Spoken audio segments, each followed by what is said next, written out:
has a master's degree in philosophy from UCLA. He won the Carnap Prize for excellent philosophical writing and also won the Yost Prize for excellence in teaching. For the last 17 years, he's been the deputy director of the National Center for Science Education, where I had the pleasure of working with him. He's co-author with Eugenie C of Not in Our Classrooms: Why Intelligent Design is Wrong for Our Schools. I greatly admire his intellect and his ability to make puns. Glenn is on the editorial boards of several journals where he demonstrates his common sense. Without further bifurcations, here's Glenn Branch.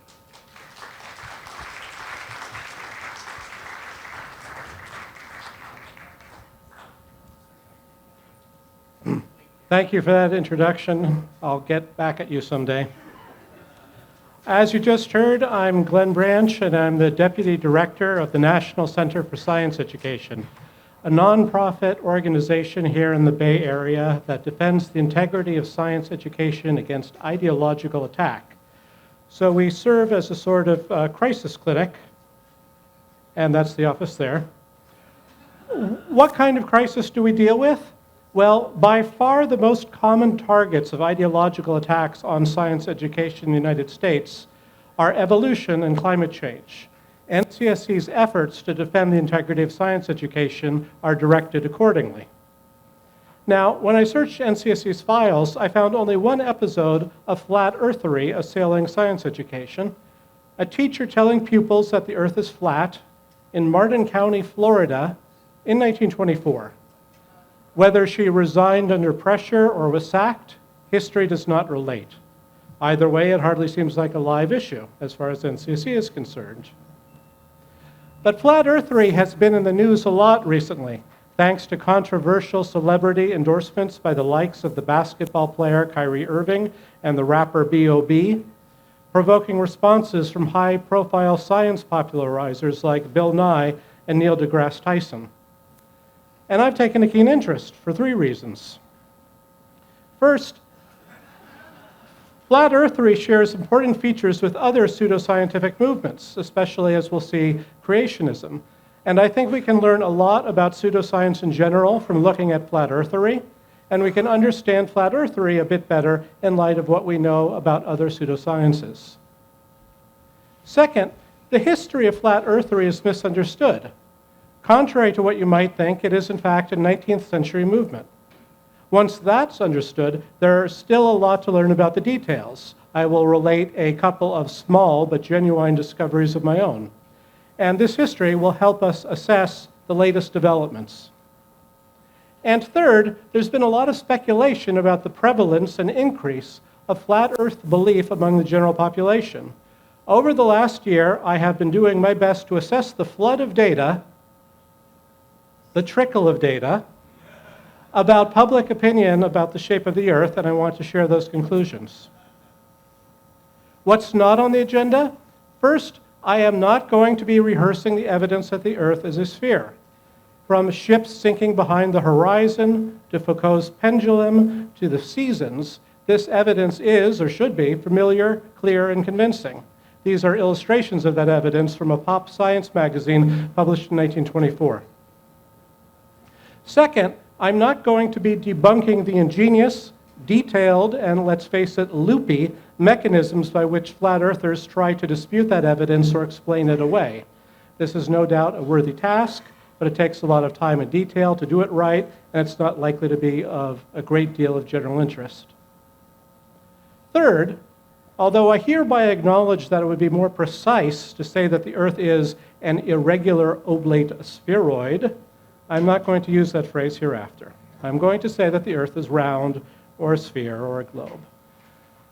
My decision is for concision before precision, despite your derision. On that cheerful note, death. While you are unexpectedly forced to contemplate the prospect of your mortality, let me ask for a show of hands Raise your hands, please, if you think that you are never going to receive an obituary in the New York Times.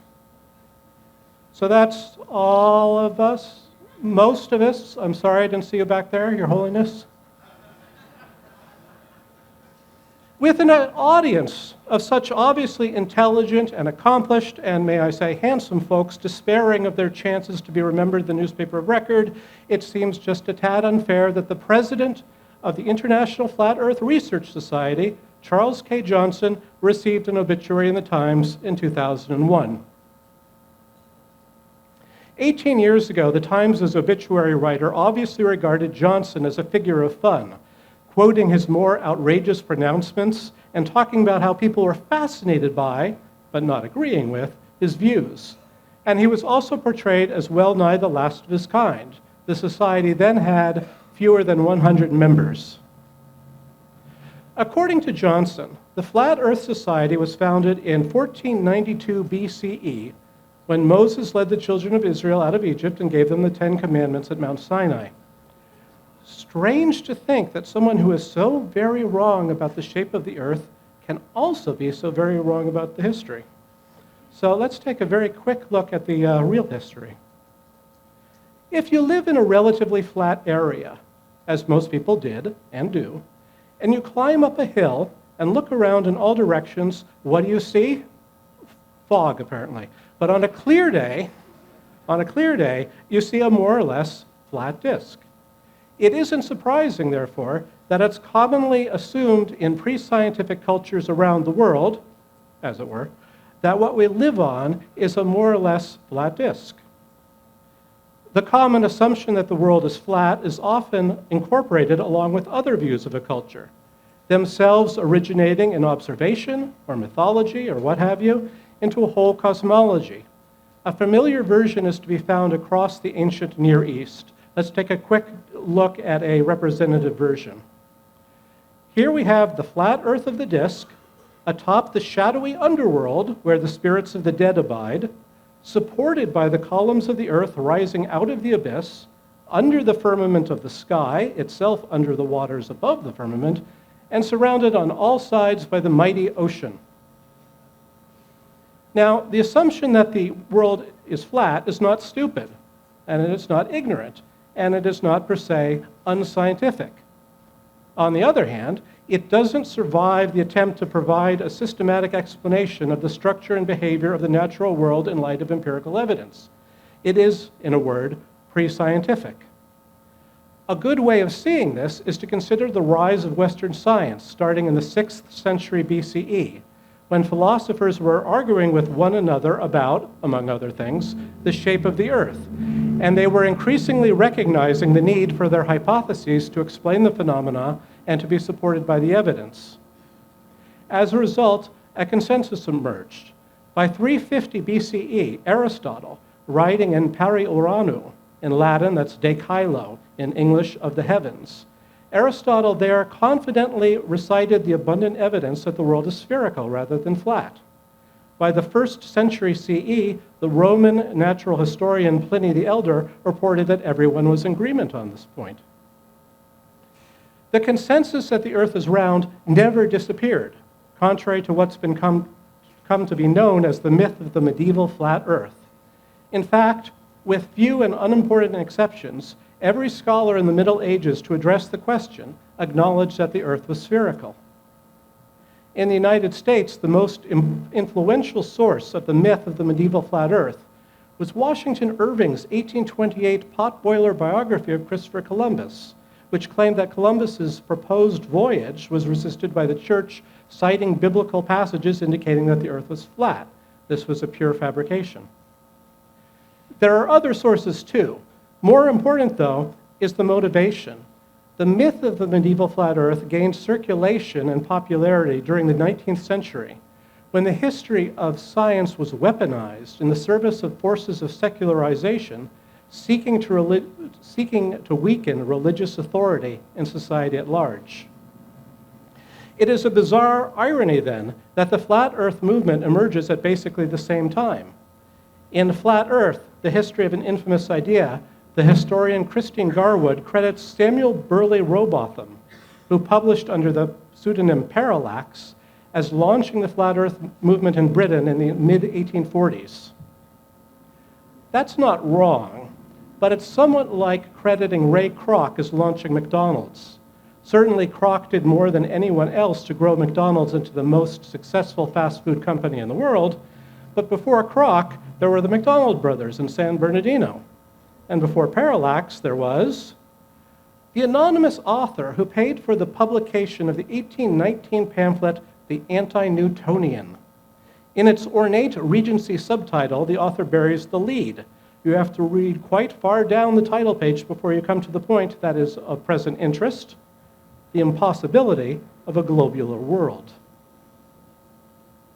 The late Robert J. Shadowald, a science writer who was fascinated by flat earthery and who served as president of NCSC's board of directors in the 1990s, identified the anti-Newtonian as almost certainly a basis for parallax, which I think is right, but he was unable to identify the author.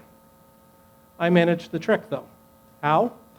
Well, in its ornate Regency subtitle, the anti-Newtonian brags that it shows how the longitude is to be found by dial shadow without the least variation.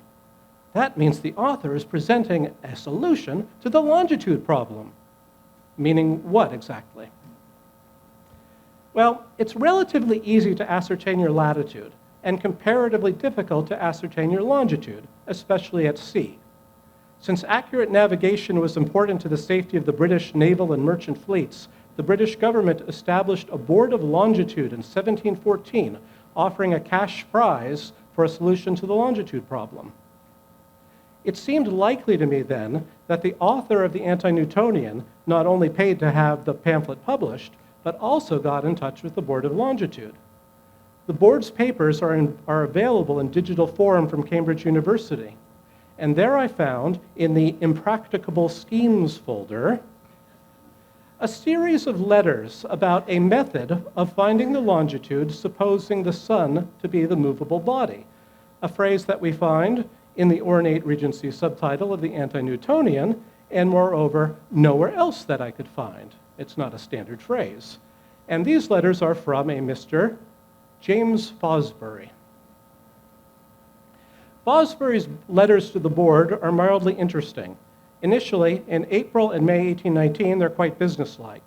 Then, after he receives what I assume to have been a form letter in reply, he gushes in November 1819 about having received your polite and so far satisfactory answer, and I think that his hopes are high.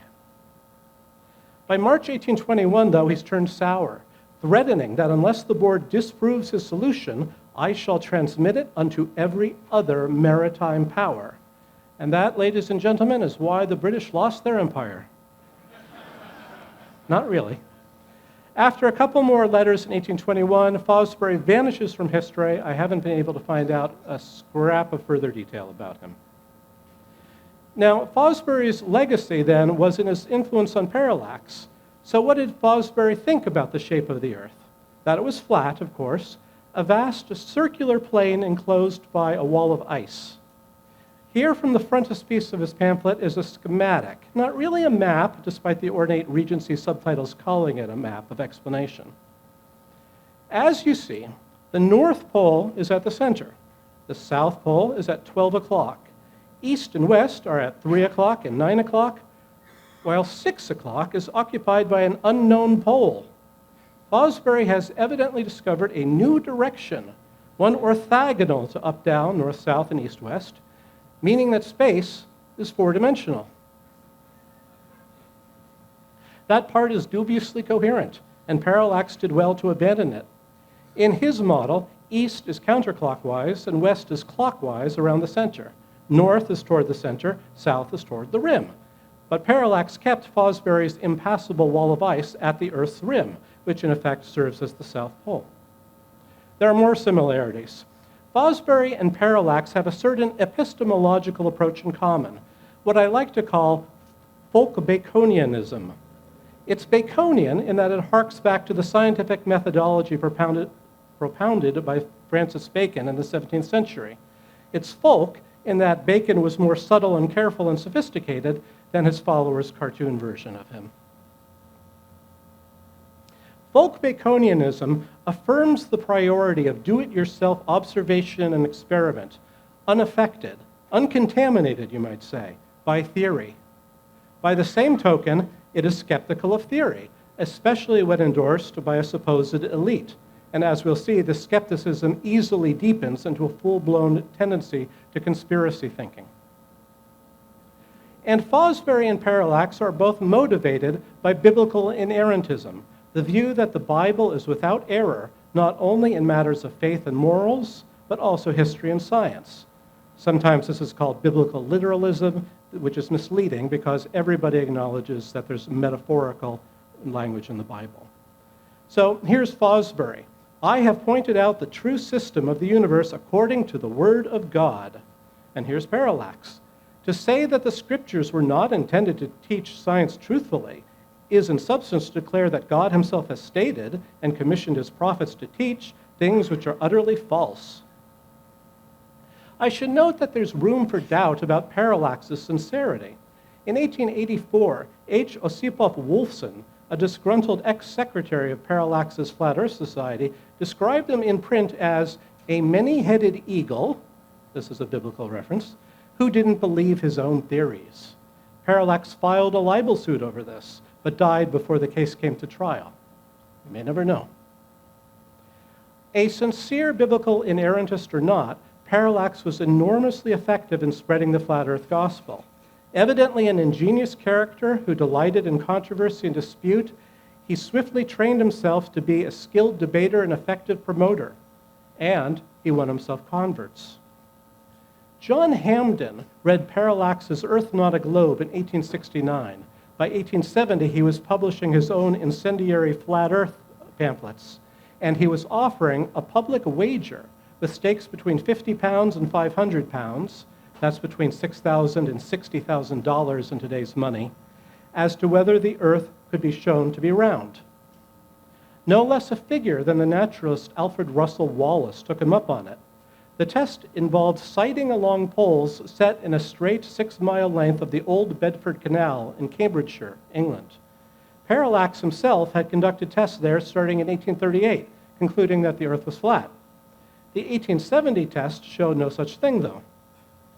A qualified surveyor, Wallace knew to put the sight line well above the water to avoid the effects of atmospheric refraction, and he added a middle pole to show that it was higher than the other two.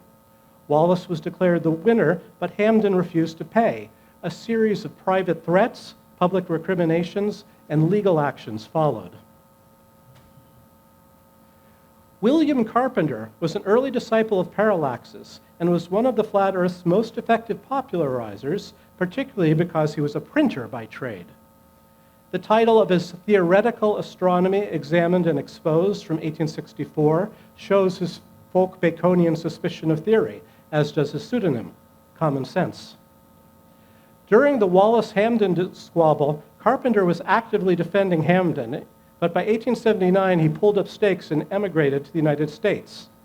Flat earthery was not new to the United States, but its main center, the New York Zetetic Society, had faded from view by the time that Carpenter arrived. In his new American home, Baltimore, Carpenter continued to spread the word, particularly with his 1885 pamphlet, 100 Proofs That the Earth is Not a Globe. Still fighting battles back in Britain, he also encouraged and befriended a host of flat earthers in the United States, including John Jasper. A former slave turned Baptist preacher, Jasper was by all accounts a powerful orator. His most popular sermon, which he delivered over 250 times, took as its text Joshua 10:13, the passage about the sun standing still to accommodate Joshua's request for more time to take revenge on the Amorites. Recorded for posterity in I dialect as "the sun do move," Jasper's sermon ignores conventional astronomy altogether and insists on the Bible's accuracy with respect not only to the sun standing still, but also to the flatness of the earth, and even, in contrast with the mainstream flat earth view, it's having corners. One more American to mention, Ulysses G. Morrow, whom Carpenter anointed as his successor when he retired from the flat earth business in 1894. I've got good news and bad news about Morrow. The good news is that in the following year, 1895, he abandoned flat earthery and decided that the Earth was round. The bad news is that Morrow became the chief propagandist for Cyrus Reed-Atteed's cellular cosmogony of coretionity, which holds that we inhabit the interior surface of a round Earth. Morrow helped to replicate the canal experiment in Florida, finding that the Earth's surface was neither flat nor convex, but concave. Back to Britain. Elizabeth Williams married a baronet and was thus known as Lady Blunt. In the 1890s, she resuscitated the Flat Earth movement, forming a new Flat Earth Society, publishing a journal with the catchy title Earth Not a Globe Review, and even writing a novel to advance the Flat Earth cause.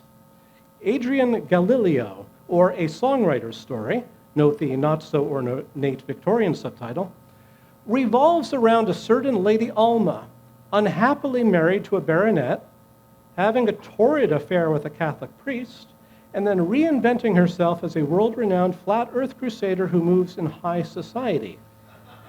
A tinge of wish fulfillment here, I fancy. Lady Blunt adhered to the inerrancy of the Bible. Her manifesto included the flatness of the earth, its being supported by pillars, and its creation in 6 days a few thousand years ago. But she also adhered to folk Baconian do-it-yourselfitude, returning to the Old Bedford Canal for a new experiment under very foggy conditions in 1904. British flat earthery faded after Lady Blunt lost interest in the 1920s, reviving only when Samuel Shenton reinvented it, in part by reading Parallax. In 1956, he founded the International Flat Earth Research Society. With the space race then in full spate, it was a time at which flat earthery could command bemused attention. As its name suggests, Shenton's International Flat Earth Research Society tried to stress the scientific issues, yet, as Garwood writes in Flat Earth, for Shenton, the flatness of the earth was a fact backed by the Word of God. The issue lay at the heart of a war between science and the Bible. And for obvious reasons, conspiracism came to the forefront. In 1967, Shenton described a new photograph of the Earth from Lunar Orbiter 5 as a fraud, fake, trickery, or deceit, part of the great global Earth conspiracy. Subsequent advances in the space program forced him to repeatedly double down before his death in 1971. Let's back up and cross the Atlantic again. The major American flat earther of the 20th century was William Glenn Voliva, a minister who was part of faith healer John Alexander Dowie's Christian Catholic Church. In 1906, he took over the church, and with it, the town of Zion, Illinois, founded and operated by the church. Voliva excoriated an unholy trinity of evils, which he identified as critical study of the Bible, evolution, and modern astronomy. In Zion schools, students were taught that the earth was flat, a vast circular plane with the North Pole at its center and a huge impassable wall of ice surrounding its circumference, and globes were banned. Voliva's influence wasn't limited to Zion, however. He was constantly in the news, aided by the fact that he owned his own radio station with a signal so powerful that it could sometimes be heard in Australia. He even sought to become involved in the Scopes trial in 1925 and reportedly proposed to William Jennings Bryan that they form a presidential ticket. If you looked at the Skeptical program on April Fool's Day, by the way, you will have seen a fake schedule of spoof talks, including one by John Glenn Voliva, putatively a descendant of John Glenn, the first American to orbit the Earth, and the flat earther Wilbur Glenn Voliva. And his talk was going to offer a compromise on the shape of the Earth. In 1942, the last year of his life, Voliva received a letter from a young Texan who had stumbled across a reference to Voliva's flat Earth views and wanted more information. He had never, he explained, believed in a round Earth himself. The 72-year-old Voliva sent a kind reply to the 18-year-old Charles Kenneth Johnson. Johnson joined Shenton's International Flat Earth Research Society in the 1960s, and after Shenton's death in 1971 and his own retirement in 1972, took over the society, relocating it to the Mojave Desert outside Lancaster, California, perhaps not the least congenial landscape for a flat Earth society. Like Shenton, Johnson bought into folk Baconianism. He said he just knew the Earth was flat. He espoused a conspiratorialism, focused understandably on NASA, and he was a biblical inerrantist. His views, of course, were something of an embarrassment to those of his fellow inerrantists then trying to rehabilitate creationism. The creationist Duane Gish complained that a scientist with whom he had debated had hit below the belt by comparing the Creation Research Society with the Flat Earth Society. Not a single member of the former was a member of the latter, Gish protested. A letter published in Flat Earth News set him straight. Thanks to Bob Shadowell's sister, Lois Shadowell, I am able to identify GJD, Gerald Joseph Dodelin, 1905-1988, a Catholic living in Philadelphia. Having quit the Creation Research Society after Gish's slur, Dodelin was soon thereafter expelled from the Flat Earth Society for the offense of communicating with Bob Shadowell. Johnson was not only a crank, but also something of a bigot, even when he was indulging in wordplay.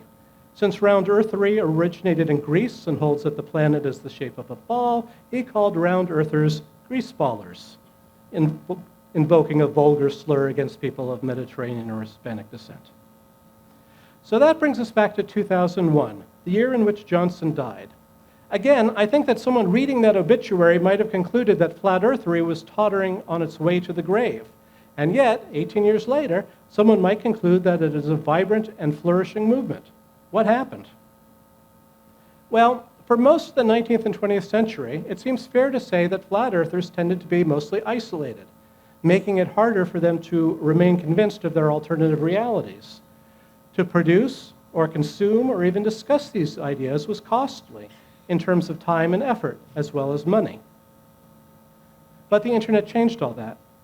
The democratization of the internet is often dated to 1993, when commerce was allowed and when HTML made its debut.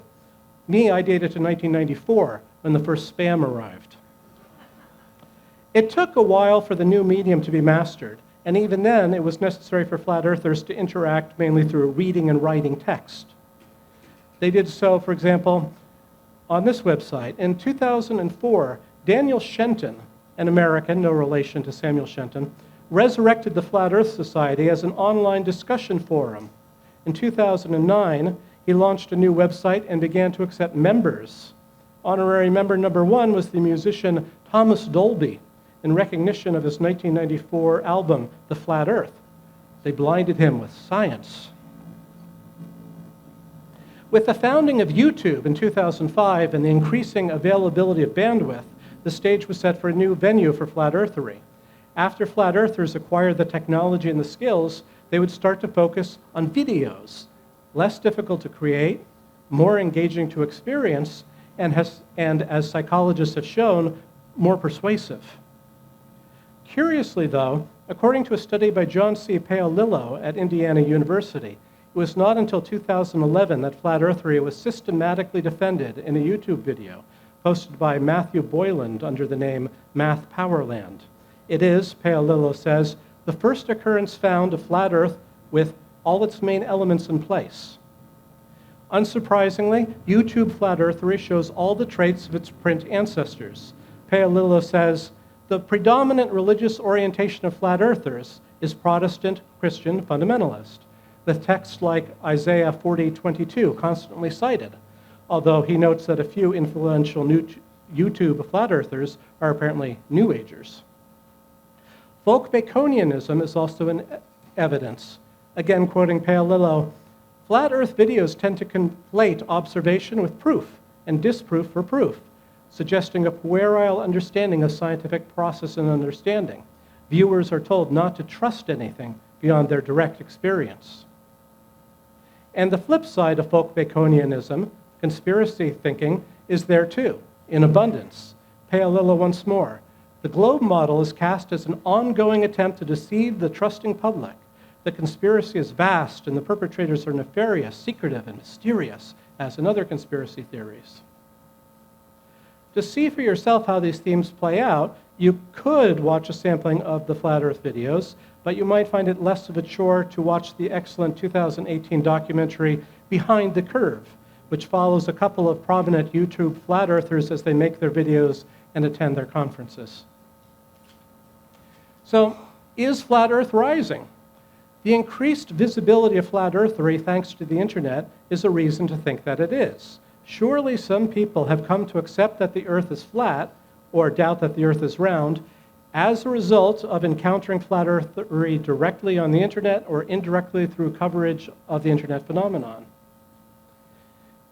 In a very small study in 2017, Ashley Landrum of Texas Tech University found that of 30 attendees at a Flat Earth conference, 29 reported that YouTube videos changed their views.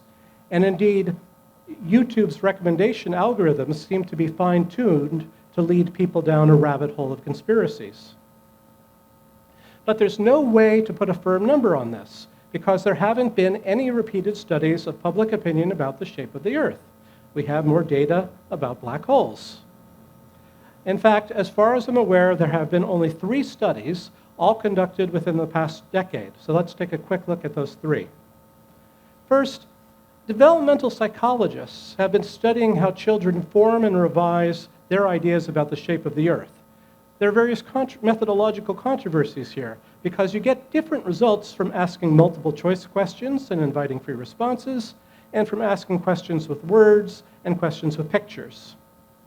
In 2009, 2 psychologists trying to sort this out administered 2 versions of a survey to 484 adult respondents, all British university students, skewing young and female. Both surveys asked, what is the shape of the Earth, and offered a variety of choices, including round like a disc. 12 respondents selected this option, so that's 2.5%. Second, in 2008, the pollster YouGov reported that in a sample of 8,215 American adults, 2% agreed with, I have always believed that the Earth is flat. Craig A. Foster, a psychology professor at the Air Force Academy, and I had been talking about flat earthery, so we decided to ask YouGov for the actual data. YouGov sent us a spreadsheet, but it was impossible for us to reconcile the data with YouGov's report, most importantly because the spreadsheet's data were more numerous, reflecting 10,374 respondents, as opposed to the press release's 8,215. The spreadsheet data indicated that committed flat earthers were only about 1.3%. Third, in 2019, the British division of YouGov announced that 1% of Britons regarded the Earth as flat as definitely true, while 2% regarded it as probably true. The British poll had a much smaller sample size, 2,039 respondents, but the question was much more straightforward than in the American poll. The British poll was asking about conspiracy theories, so there's a possibility that the respondents were primed by questions about the moon landing being staged and so forth to respond in a more conspiracist way than they might have otherwise. I think that this isn't too likely, but it would be good to test it in a future poll. Let me anticipate a likely worry about the results of these polls. Are these people who say they think the Earth is flat for real, or are they just trolling the pollsters, the luminous crowned pollsters? It certainly seems possible that Kyrie Irving and B.O.B. are doing something other than expressing their sincere beliefs, namely seeking attention. A solid answer would require further data, but there's a general consideration and a specific observation that suggests that trolling doesn't play a significant role here. The general consideration is just that we are acculturated to answer seriously asked questions seriously, as on school examinations or government forms. The specific observation is that although in the American YouGov poll, young people were less likely to be firm round earthers, that was mostly because they were more likely to say that they didn't know or weren't sure. If they had been trolling the pollsters, surely they would have said, oh, ho, ho, yes, we're firm flat earthers. So overall, despite the limitations of these polls, such as small sample sizes, awkward questions, possible priming effects, they seem nevertheless to converge on the conclusion that somewhere between 1% and 2% of the population of the United Kingdom and the United States thinks that the Earth is flat. If you are appalled, I do not blame you. But to put it in context, consider that a 2016 survey found that 27% of Americans don't accept heliocentrism, 48% don't accept common descent of humans and non-human animals, and a whopping 61% don't accept the Big Bang. Maybe 1% to 2% isn't that bad after all. Now, for these beliefs, a mixture of ignorance and ideology seems to be at work. In a 2012 survey, for example, common ancestry of humans and other animals was accepted by only 48% of respondents. But the claim that the theory of evolution says that humans have common ancestors with other animals was accepted by 72% of respondents. So it turns out that slightly less than half of the evolution rejectors rejected evolution while having at least a minimal understanding of what it in fact involves, presumably because of ideological commitments that prevent them from accepting it, while slightly more than half of them rejected evolution while lacking even a minimal understanding. What if we asked about, according to astronomers, the Earth is round? No pollster seems to have tried it, so there's no data to report. But it's hard to imagine that a significant number of people would disagree. This is a tolerably well-known fact. So here it seems that ideology has to be doing the heavy lifting and explaining the science denial. What ideology? Well, we can, I suggest, distinguish between old school flat earthers in the parallax tradition, who really seem to be driven by biblical inerrantism, and new school flat earthers, such as those on YouTube.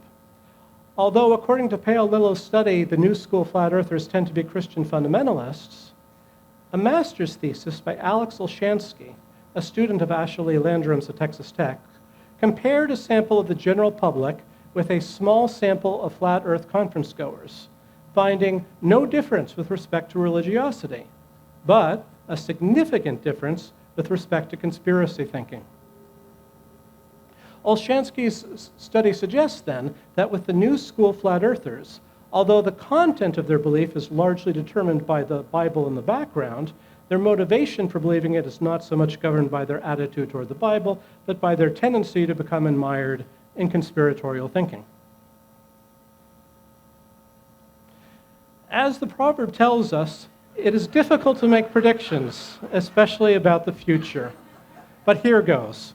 Obviously, there's a ceiling, and I think a pretty low ceiling, on the level to which flat earthery can win over the general population, owing both to the evidence against the position and to the scorn attached to it.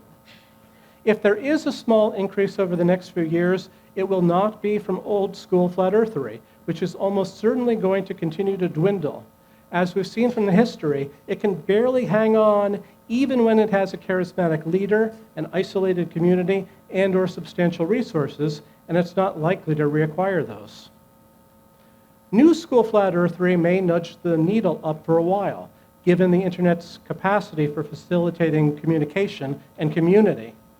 But without a deep shared commitment to a single understanding of a revered text, like the Bible, I think that it will split into factions, and indeed this is already happening. This shows a straw poll at a recent Flat Earth conference. Note that there's disagreement about whether the flat Earth is enclosed by a firmament or not, whether it's a finite disk or an infinite plane, whether it's a disk or has four corners.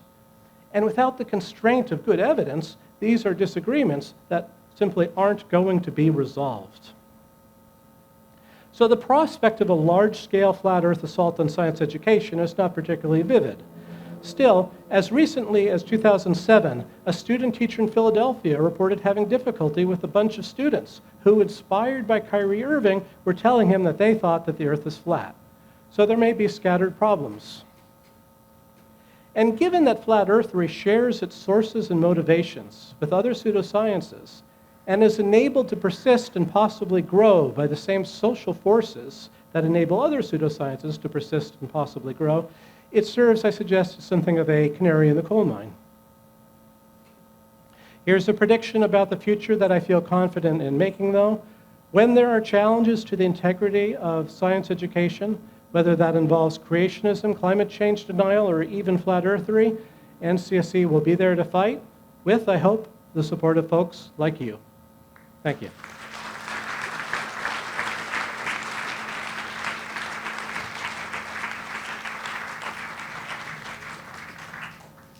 We do have time for questions for Glenn.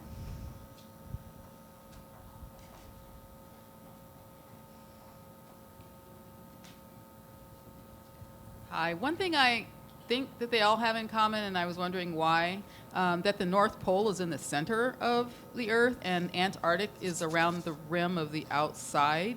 Have you found any variations of that, and do you know why they would place it in the center? Well, one reason is because the Arctic was explored by Western Europeans before the Antarctic was. So it's kind of the North Pole is more familiar to Fosbury and Parallax and all these people. Had flat earthery started in Australia, things might look very different. And then inertia. A lot of these authors repeat their positions and their arguments for those positions more or less unchanged. That's changed a lot now that's got on the internet, but for the 19th and 20th century, these people are repeating each other's talking points to a large degree.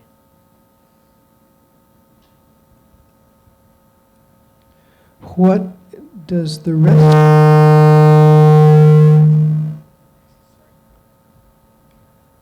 what does the rest of the world, the Muslim world, the Asian world, African world, what do all the non-Western European and American people have to say about this flat Earth stuff? That's a really interesting question. So most scholarship on the flat Earth movement has been Anglo-American, and part of that reflects the fact that the flat Earth movement is largely Anglo-American, also spreading out to other countries, within the general Anglosphere, including Canada, New Zealand, Australia. To the extent I know things about flat Earth movement outside that, in the Netherlands and South Africa, which are where the variety of Protestantism is fairly similar to the kind we get in United States and Britain, things go fairly similarly. And actually, I ran across this fairly recently. The president of the South African Republic, or the Transvaal, around the turn of the 20th century, was Paul Kruger, a Boer.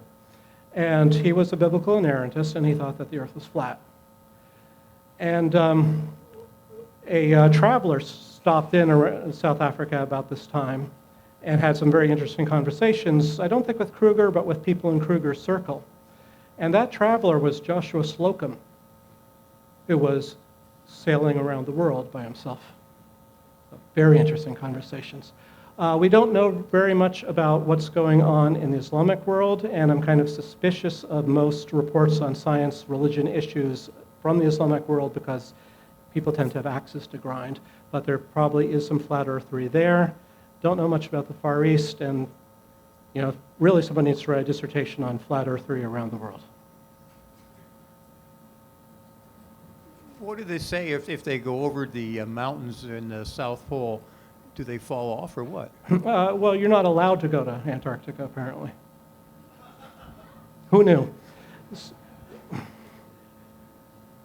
I should say that, of course, there are some flat earthers who hold that the Earth is an infinite plane, so there's no edge to fall off, if that's any comfort.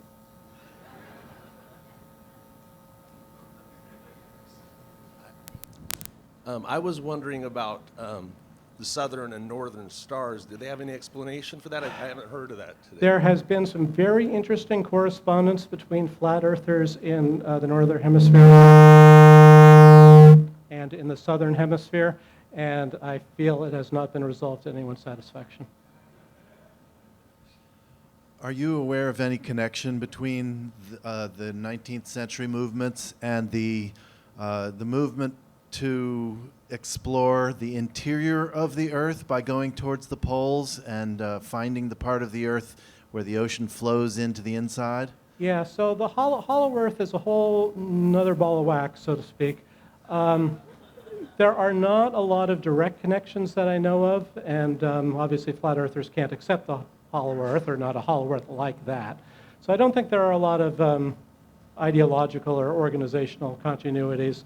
I was very pleased to find out that Morrow had gone from a flat earther to an inside-out earther, though. That's delightful.